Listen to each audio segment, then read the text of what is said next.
and welcome to Plus TV Africa. My name is Felicity Ezewike with the news. President Muhammadu Buhari will on Tuesday, June 19, sign the 2018 Appropriation Act into law. Reports by news agency Reuters quote the Minister of Information, Lai Mohammed, as disclosing this yesterday in London. Recall that the special advisor to the president on media and publicity, Femi Adesina, had on Wednesday, after the Federal Executive Council meeting in Abuja, stated that President Buhari would sign the budget next week. The 2018 appropriation bill was in November 2017 presented before the National Assembly. It was only passed by the lawmakers in May 2018, 6 months later.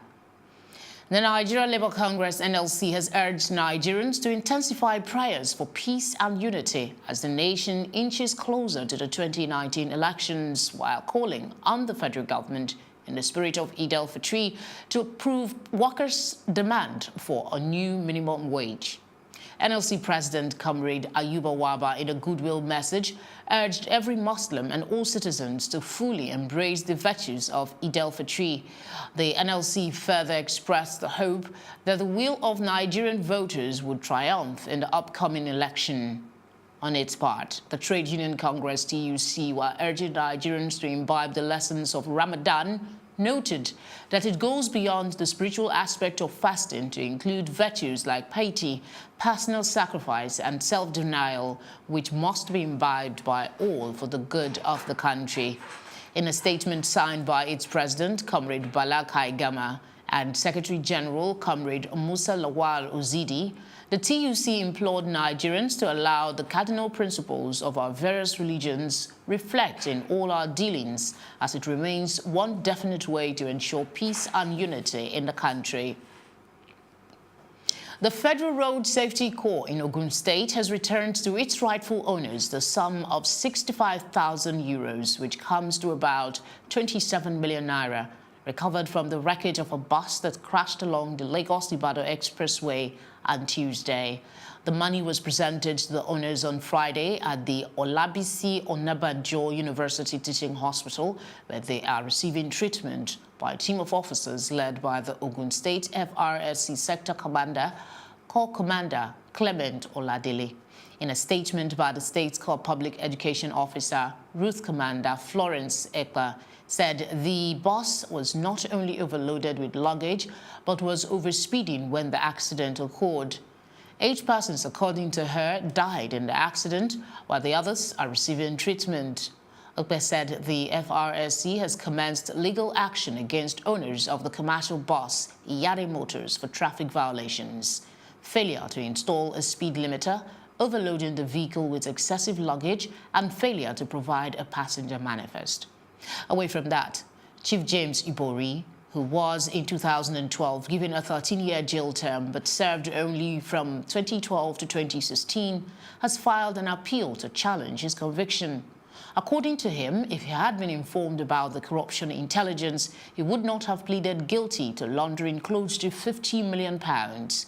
He has challenged his conviction by a court in London. To this effect, the judges handling the appeal filed by the former Delta State governor said last Thursday that failure of the Metropolitan Police and Crown Prosecution Service to hand over intelligence could have undermined the charges against Ibori.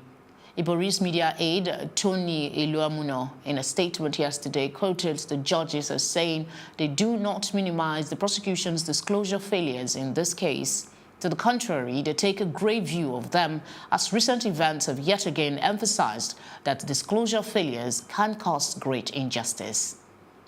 And on the foreign scene, the U.S. Department of State, in its renewed travel advisory to Russia, has advised its citizens against traveling to the host country of the World Cup.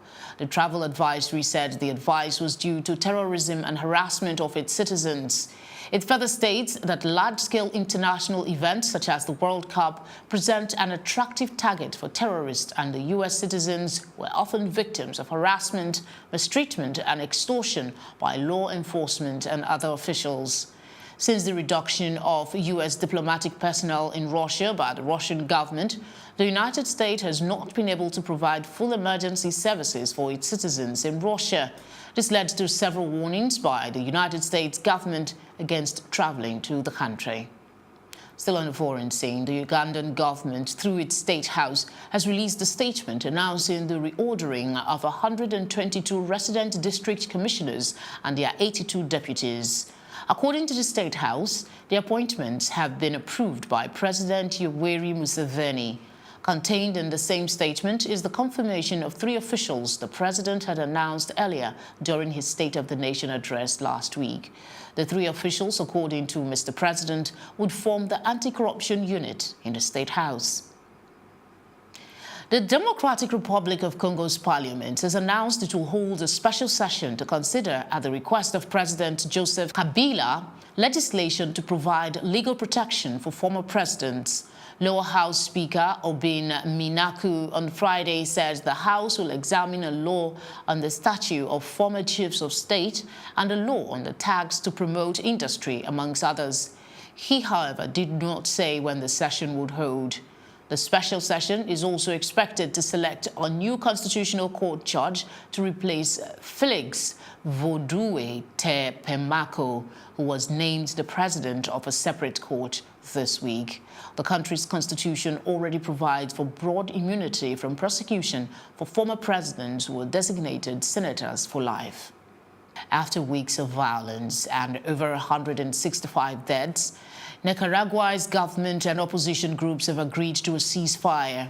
In peace talks brokered by the Roman Catholic Church in Managua, it was agreed a truth commission will be established to investigate all deaths and acts of violence and identify those culpable. It was also agreed that international investigators will be allowed into the country. Protests broke out on April 19 after the imposition of pension cuts and a new tax regime by the government of President Daniel Ortega. Although the cuts were later scrapped, protests continued, but this time it was against Ortega's government. And in business, on Thursday, the Zambian Ministry of Finance, Margaret Mwanakakwe, confirmed that Zambia will be deferring all scheduled borrowing till further notice to try to slow down build-up of new debts with concerns about the risk.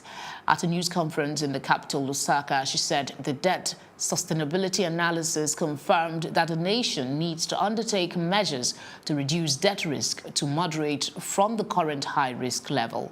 The International Monetary Fund in February turned down plans by Zambia to borrow, saying they risk making its debt tougher to manage. The new debt management plan could ensure that Zambia can agree to a $1.3 billion loan contract with IMF. The minister said nation's debt in the month of March rose to $9.3 billion, up from $8.7 billion at the end of 2017. She added that because of continued spending pressures relative to expected revenue, the fiscal deficit for 2018 is likely to be higher than the 6.1% projected in the budget. In entertainment, Davido, also known as OBO, was dragged on social media a few weeks back over having sole ownership of a private jet, a Bombardier Challenger 605, worth about 9.7 billion naira, which the singer had claimed to have purchased and was supposed to have landed in Nigeria. Well, still on that matter, a fan asked Davido out of concern why the jet wasn't in yet, as it has been almost a month since the Aye Krona announced its purchase.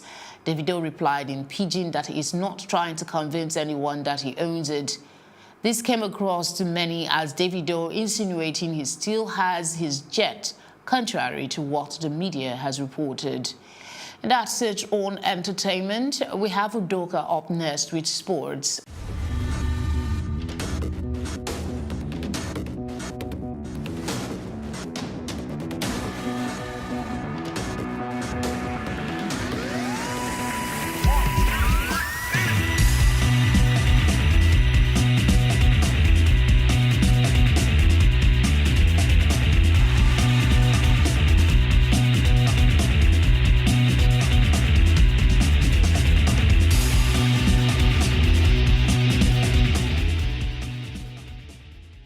This is Sport Update on Plus TV Africa. I am Udoka Njoku. Cristiano Ronaldo set Sochi on fire with an amazing hat-trick as his team Portugal got a point against Spain in that 3-0 draw. And still on Cristiano, he has reportedly agreed to accept an 18.8 euros, that's approximately £16.4 million fine, and a suspended jail term to settle tax evasion charge. The Portugal footballer was accused last year of defrauding tax authorities of 14.8 million euros. And charges he actually denied. And Ronaldo offered to pay 14 million euros in June 2017, but the government rejected the offer. And the El Mundo newspaper reported this one actually in 2017. And the news came before he scored that hat-trick against Spain in the World Cup. And Spanish courts have recently cracked down on tax evasion among footballers. And Ronaldo is unlikely to serve any time in prison under the deal, reportedly a verbal one at this stage. And under Spanish law, a 2-year sentence for a first offense can be served on probation with no requirement for custody.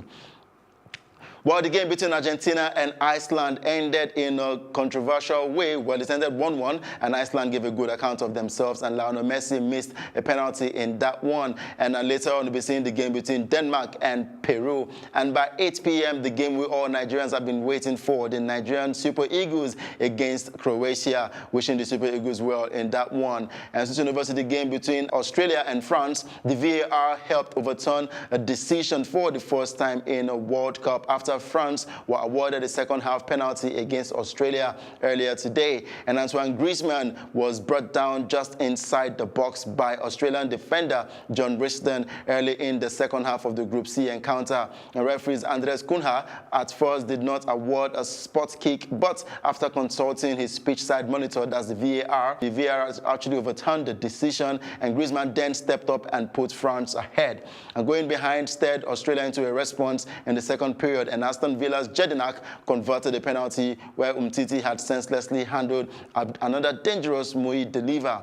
But Paul Pogba's winner, confirmed by a goal line technology, ensured France opened the tournament with 3 points. An interesting result for France right there. And wrapping up with tennis, the 3-time Grand Slam winner, that's Andy Murray. He'll be playing for the first time in almost a year, having come through a practice session in London on Friday. And he will go on to play Australian world number 24, Nick Kyrgios, in the first round. And the Scots' last competitive appearance was at Wimbledon last July, and he had the surgery in January. Well, we're wishing Andy Murray can actually get back to the top of the tennis ranking yet again. Well, my name is Udoka Njoku, and that's all for Sport Update on Plus TV Africa. Do enjoy the rest of your day. Back to you, Felicity. Many thanks, Udoka. And that's the size of our package this hour. My name is Felicity Eziwike. Do have a great evening.